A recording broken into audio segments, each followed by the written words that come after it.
Welcome to Startup Passport by Econsulate. Today we are here at AI Asia Summit organized by the SLASSCOM Sri Lanka. And I'm here with a wonderful gentleman, Mr. Neranjan Dissanayake, who's CEO of Just in Time Group. Welcome and thank you for being here with us. Thank you for inviting me as well. And Niranjan, I want to focus more on the work that Just in Time Group does, especially when it comes to applications in AI, when it comes to agriculture industry. Right. Just in Time Group has been in the business, system integration business for over 28 years right now. So, we are pioneers in introducing new technologies to Sri Lanka. We are specializing mostly on application solutions and digital transformation projects. So, there are a lot of core systems which are running in the country, and they are providing backbone services to the country. So, so we are part of a bigger group called Agility Innovations. We have 800 people working in the group, and we are very much focused on bringing AI-related technologies and smart technologies to the country. And so the government has a plan for digital transformation and implementing digital private infrastructure. And with that, they have national level policies for agriculture, transportation, healthcare, education, and to help the economy to boost. So we wanted to get into agriculture space. And when we talk about agriculture, agri-tech should be there, and AI will play a crucial part. So as I discussed in my keynote speech as well, AI plays a bigger role in identifying risks, optimizing resources, increasing the yield, and reducing chemical usage, reducing manual labor, improving optimizing cost. So all these things can be achieved through AI. And for that, we should have a national level policy, and there should be public private partnerships. And as industries in the public private sector, so we need to help the government. And so that's one of our biggest priorities for the next years to come. Right. How do you think that AI and then agro innovation plays a pivotal role in achieving sustainability around agriculture? So basically, the sustainability means doing more with less. I mean, we should be able to sustain the agriculture business industry with the minimum resources that we have. And for that, you need to identify the resources that you are putting into that and how much you can get in return. And for that, you need to do things like predictive analytics, prescriptive analytics, descriptive analytics, diagnostic analytics, where you can identify certain root cause issues and fix those things and predict the future to come, and also getting advice on what we need to do to get a desired outcome out. And for these things, AI would play a big role because it can automate the manual thinking process. So without spending our energy, our effort, the AI algorithms and sophisticated AI applications will tell us what to do by analyzing a bigger set of data, which we gather through maybe 15, 20 years. So that would definitely help us. In terms of enhancing the productivity, you talked about yield, you talk about minimizing waste and minimizing the use of chemicals. In terms of achieving these goals, if you take few of the examples of your own work, could you elaborate a bit more of use cases that you could explain from your work Yeah. at Just in Time Group? So we are working with a few key partners and doing certain pilot projects as well to experiment on these things, because I don't think that most of these concepts have been commercialized in the country or in the region even. But so we are all of the people are experimenting, and there are pilot projects being run. So as an example, so we can measure the soil moisture level and the fertilizer level or the nutrition level in the soil, and we can provide we can create water irrigation mechanisms and provide fertilizer to the soil.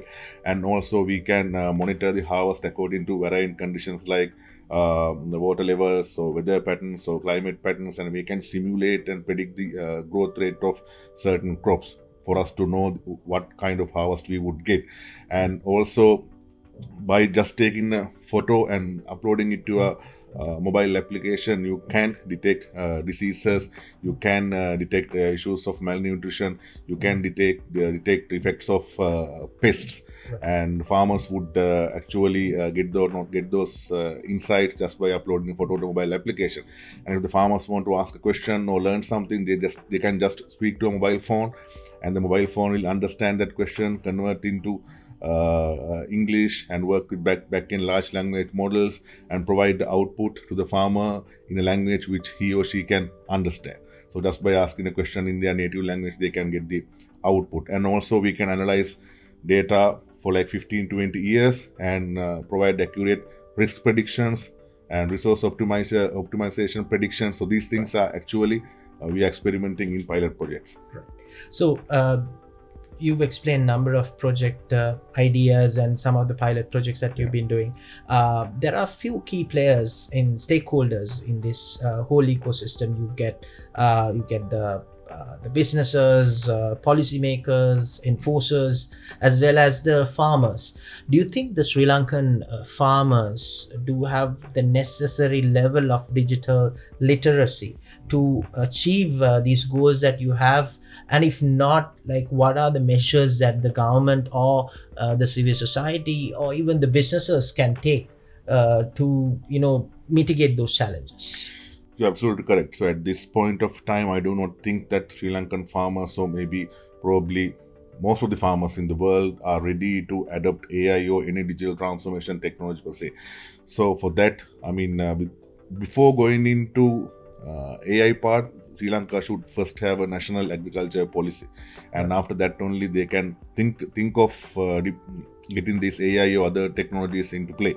And so the government has to play a big role in educating the farmers, creating awareness what kind of benefits they would get, and we have to start with very small steps. So it will be a iteration of small steps, because we can't start big. We have to think small, and it's a complete cultural change. Right. So you have to follow the proper change management process as well, and the government has to work with public entities, private entities, research entities, NGOs, other community service providers, foreign countries, through global alliances. So it's a very complex process, but it can be done.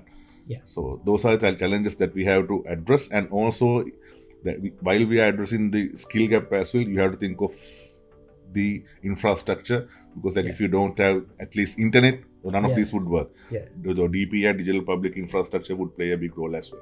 Yeah. And lastly, I want to touch a bit on IoT side as well.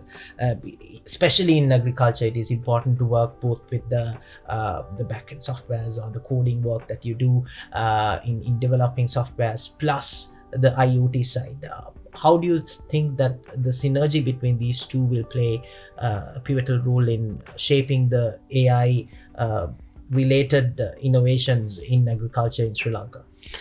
I mean, it's extremely simple if you think of the human body. So you have all the sensors. You have your ears, eyes, you have your skin, and you have the brain. So you get your data from the sensors that you have, and you process them in your brain. So similar to that, the software would do the backend analytics part, but the IoT devices will have to provide the data necessary.